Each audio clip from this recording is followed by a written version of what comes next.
कल हमने आपसे एक सवाल किया था कि अगर भारत में चुनाव हो और चुनाव में आपके सामने दो प्रतिद्वंदी हों, आपके सामने एक शख्स डॉक्टर है उम्मीदवार के तौर पर और एक मिठाई वाला है, और मिठाई वाला आपसे यह वादा करे कि वह आपको कुछ भी खाने की छूट देगा और डॉक्टर आपसे यह कहे कि आपको कड़वी गोली खानी पड़ेगी स्वस्थ रहने के लिए।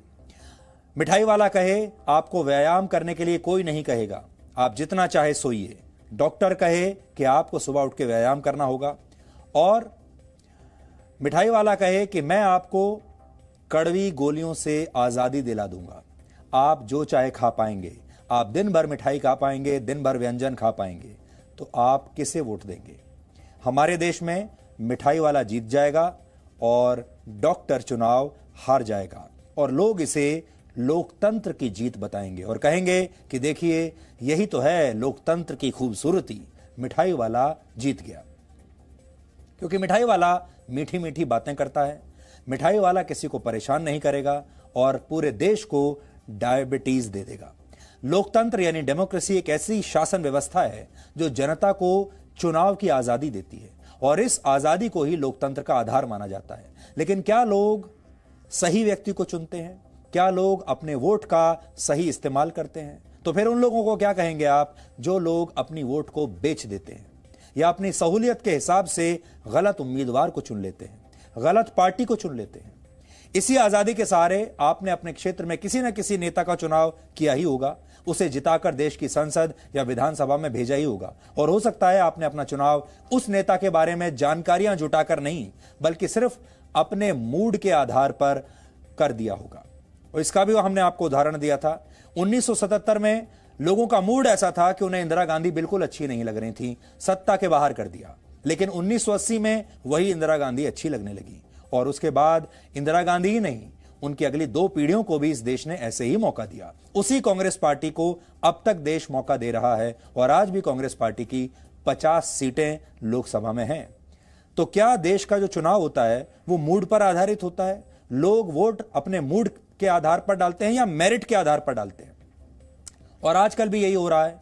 जब किसान जो विरोध कर रहे हैं अपना नए कृषि कानूनों को लेकर, नए कृषि कानून और जो सुधार इस समय देश में किए जा रहे हैं व्यवस्था में, वो देश के लिए सही हैं और अच्छे हैं, लेकिन ये सुधार बहुत सारे लोगों को पसंद नहीं आ रहे।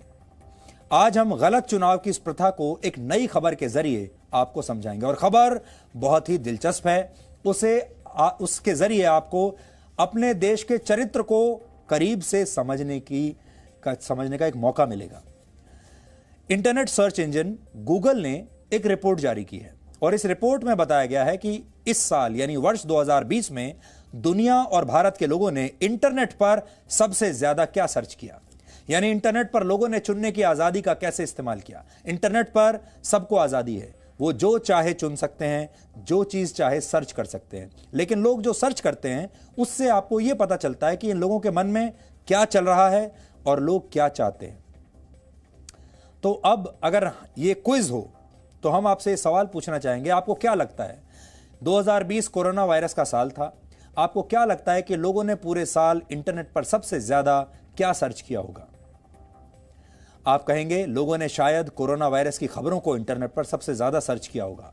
लेकिन सच यह है कि भारत के लोगों ने कोरोना वायरस की नहीं बल्कि आईपीएल की खबरों को इंटरनेट पर सबसे ज्यादा बार सर्च किया है। यानी आईपीएल ने कोरोना वायरस को हरा दिया, आईपीएल जीत गया, कोरोना वायरस हार गया। इस साल आईपीएल का पहला मैच 19 सितंबर को खेला गया था। उसी दिन भारत में एक दिन में कोरोना वायरस के 92,000 से ज्यादा नए मामले आए थे। यानी भारत में उस समय स्थिति बिल्कुल अच्छी नहीं थी। लेकिन ऐसी स्थिति में भी भारत के लोग इंटरनेट पर सिर्फ आईपीएल के बारे में सर्च कर रहे थे, कोरोना वायरस से उन्हें डर नहीं लग रहा था। बहुत बहादुर देश है ये। आप कई दिनों से किसान आंदोलन की खबरें देख रहे हैं, लेकिन क्या आपको पता है कि भारत के लोग किसानों के विषय पर इंटरनेट पर कितना सर्च करते हैं? ये बात किसानों को भी पता होनी चाहिए। वर्ष 2020 में लोगों ने प्रधानमंत्री किसान योजना से ज्यादा आईपीएल और अमेरिका के राष्ट्रपति चुनाव के बारे में इंटरनेट पर सर्च किया। दिल्ली में इसी वर्ष फरवरी महीने में नए नागरिकता कानून के खिलाफ हुए प्रदर्शनों के दौरान दंगे भड़क गए थे। आपको लग रहा होगा इस विषय के बारे में तो लोगों ने इंटरनेट पर दिन रात पढ़ा होगा, लेकिन आप हैरान रह जाएंगे कि इससे ज्यादा लोगों ने व्हाट इज बिनोद सर्च किया था। बिनोद सोशल मीडिया पर काफी वायरल हुआ था। यह एक मीम था, यानी भारत के लोगों ने कानून व्यवस्था से ज्यादा एक मनोरंजक मीम को समझने में ज्यादा समय बिताया। इसी तरह देश के लोग कोरोना वायरस से बचने की विधि ढूंढने की बजाय इंटरनेट पर घर में पनीर की सब्जी कैसे बनाई जाए यह विधि ढूंढ रहे थे। यानी यहां भी कोरोना वायरस पनीर से पिट गया। हम आपको कुछ और बातें यहां बताना चाहते हैं। हमारे देश में इस साल इंटरनेट पर how to prevent corona virus से ज्यादा how to make dalgona coffee यह सर्च किया गया। यानी लोग कोरोना से बचने के तरीकों को जानने के बजाय इंटरनेट पर कॉफी कैसे बनाई जाए यह जानना चाहते थे। डालगोना दक्षिण कोरिया में मिलने वाली एक टॉफी है। इस टॉफी के स्वाद वाली कॉफी को डालगोना कॉफी कहा जाता है और लोग यही बनाने की विधि खोज रहे थे। इंटरनेट पर अपने आसपास लोगों ने जिन जगहों को खोजा उन्हें नियर मी यानी मेरे नजदीक नामक श्रेणी में रखा जाता है। यानी लोग अपने आसपास क्या खोज रहे हैं कि जहां मेरी लोकेशन है उसके आसपास क्या क्या है। नियर मी श्रेणी में भारत के लोगों ने राशन की दुकानों से ज्यादा शराब की दुकानों के बारे में सर्च किया इंटरनेट पर। और आपको याद होगा जब लॉकडाउन में ढील देते हुए कई राज्यों में शराब की दुकानों को खोल दिया गया था तो कैसे लोग अपनी जान की परवाह किए बिना शराब लेने के लिए दुकानों के सामने लंबी लंबी कतारों में खड़े हुए थे। उस जमाने की तस्वीर हम आपको दिखा रहे हैं। यह देश की राजधानी दिल्ली की तस्वीर है और आपको लगेगा कहां है कोरोना वायरस। कोरोना वायरस की चिंता किसी को नहीं। ये छत्तीसगढ़ की तस्वीर है, कलकत्ता की तस्वीर भी आप देख लीजिए। देश के किसी शहर में चले जाइए, शराब को लेकर भारत के लोगों में उतना ही क्रेज, उतना ही जोश था। आंध्र प्रदेश देख लीजिए, कलकत्ता देख लीजिए, दिल्ली देख लीजिए, छत्तीसगढ़ देख लीजिए, कोई शहर देख लीजिए। यानी लोगों को अपने स्वास्थ्य से ज्यादा शराब की चिंता थी। और इससे यह पता चलता है कि भारत के बहुत सारे लोगों की प्राथमिकताएं क्या हैं। हम ये तो नहीं कह सकते कि भारत के सारे लोग ही ऐसे हैं, नहीं, सारे लोग ऐसे नहीं हैं। बहुत सारे लोग अनुशासन में भी रहे हैं, बहुत सारे लोग घर से बाहर नहीं निकले हैं, उन्होंने अपनी जिम्मेदारी ठीक से निभाई है। लेकिन बड़ी संख्या में, करोड़ों में ऐसे लोग भी हैं जिन्होंने अपनी जिम्मेदारी निभाई नहीं। गूगल ट्रेंड्स के मुताबिक फिल्मों की श्रेणी में सबसे ऊपर रही दिल बेचारा। यह सुशांत सिंह राजपूत की आखिरी फिल्म थी जो उनके निधन के बाद ओटीटी प्लेटफॉर्म पर रिलीज हुई थी।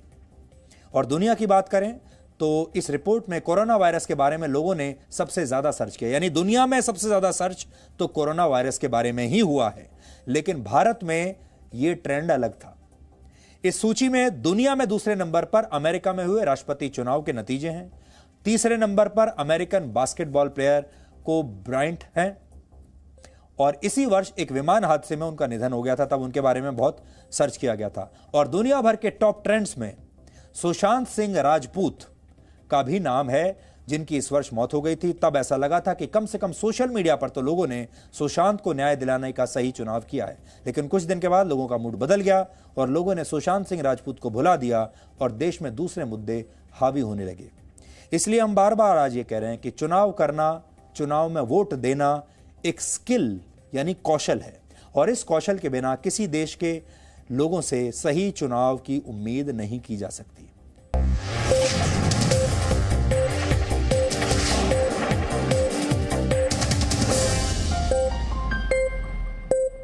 Presenting B News app available on Google Play and App Store. Download it now.